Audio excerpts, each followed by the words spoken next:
ዛሬ 3 ሐዲሳቶችን እንመለከታለን። አሰላሙ አለይኩም ወራህመቱላሂ ወበረካቱ። እንዴት ናችሁ? መንገደኛ ጾመኛን በተመለከተ ማለት ነው። የመንገደኛ ሆኖ ሙሳፊር ሆኖ የሚጾምን ሰው አስመልክቶ አነስ ረዲየላሁ ዐንሁ ምን ይላሉ?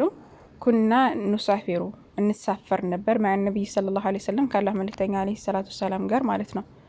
ፈለም ያዕቢ አሳኢሙ ጾመኛ አያነውርም ነበረ። አለል ሙፍጢሪ የሚያፈጥሩትን ሰዎች አያነውርም ነበረ። ወለል ሙፍጢሩ ሙፍጢሮች ደግሞ የሚያፈጥሩት ደግሞ አለ ሷኢሚ ጾመኛን አያነውሩም ነበረ። ያ ማለት ምንድን ነው? መጾምም አለመጾምም ይችላል። ጉዳት ካለው የሚጎዳው ከሆነ ተሳፍሮ መንገድ ላይ ጉዳት የሚያደርስበት ከሆነ መጾም አይቻልም። ጉዳት የማያደርስበት ከሆነ በነፍስ ላይ ግን መጾም ይችላል ማለት ነው። ሌላ ሁለተኛው ሐዲስ ምንድነው? ካነ ረሱሉላህ ሰለላሁ ዐለይሂ ወሰለም ጃቢር ረዲየላሁ ዐንሁ ይሄን ያስተላለፉት። ካነ ረሱሉላህ ሰለላሁ ዐለይሂ ወሰለም ያላህ መልእክተኛ ዐለይሂ ሰላቱ ወሰለም ፊ ሰፈሪን ሰፈር ላይ ያሉ ፈራአ ሪሐመን አንድ ሰው አዩ። ማነው ያኔ እንትን አዩ፣ የሆነ ቦታ አዩ።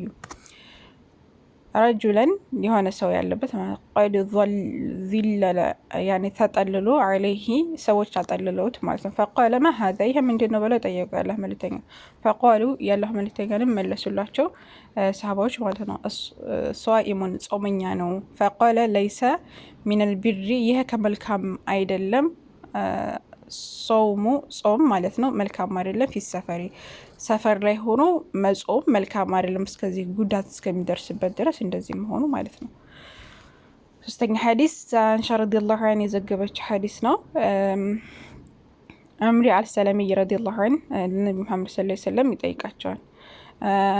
አሱሙ ፊ ሰፈሪ ሰፈር ላይ ሆኜ ሙሳፊር ሆኜ መጾም እችላለሁ ብሎ ይጠይቃቸው። ወካነ ከቲረ ሷኢሚ ጾምን በጣም የሚያበዛ ሰው ነበረና ከዛ ፈቃለ ያላህ መልእክተኛ ዐለይሂ ሰላቱ ወሰላም ብለው መለሱለት። ኢንሽእተ ከፈለክ ፈሱም ጾም፣ ወኢንሽእተ ፈአፍጥር ከፈለክ አፍጥር ብለው ፈቀዱለት ማለት ነው። እና በሰውየው ፍላጎትና እንደዚሁም ደግሞ ያኔ ጉዳት የማያደርስበት ከሆነ በዛ ላይ እየተመሰረተ ነው ማለት ነው። ጾመኛ ሆናችሁ ሙሳፊር ከሆናችሁ በዚህ መልኩ ለማድረግ ሞክሩ። አላህ ይሄ እንትን የሆነ መልካም መስሏችሁ ይሄ ምንድነው ጾመኛ ሆናችሁ ራሳችሁን ምናምን የምትጎዱ ካላችሁ ጥንቃቄ አድርጉ። ምክንያቱም እስልምና ይስር ነው። በነገራችን ላይ እስልምና ገር ነው ሲባል እንደዚህ አይነት ነገራቶች ላይ ነው። እሺ የሆነ ሐራም እየተሰራ አይደለም። እስልምና ገር ነው የሚባለው። ለምሳሌ አንዳንድ ሰዎች ሂጃባቸውን አውጥተው እስልምና እኮ ይስር ነው ይላሉ። ገር ነው ማለትም እንትን ነው ምናምን አታካብዱ ምናምን ይላሉ። ወይም ደግሞ ሱሪውን እየጎተተ ወይም ጽሙን እየላጨ እስልምና እኮ ገር ነው ምናምን ይሉ ሰዎች አሉ። እና እስልምና ገር ነው ማለት እንደዚህ አይነት ነገራቶች ሰዎች ሙሳፊር ሲሆኑ ለምሳሌ አላህ ሱብሓነሁ ወተዓላ እንደዚህ አግራርጣን ከፈለጋችሁ መጾም ካልፈለጋችሁ ደግሞ አለመጾም ትችላላችሁ። ገር አድርጎታን በዚህ መልኩ ማለት ነው። እና እስልምና በዚህ መልኩ ነው ገር ነው የሚባለው። ለምሳሌ አንድ ሰው ቆሞ መስገድ ካልቻለ ቁጭ ብሎ መስገድ ካልቻለ ተኝቶ እንደዚህ እያለ ገር አድርጎታን። እስልምና የሆነ ሽድድ ያለ አይደለም፣ መካከለኛ የሆነ ዲን ነው።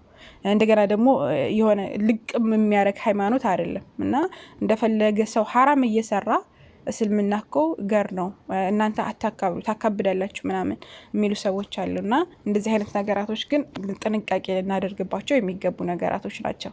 እና አላህ ይحفظكم። ወሰላሙ አለይኩም። ኢንሻአላህ ነገ በሌላ ሐዲስ እንገናኛለን።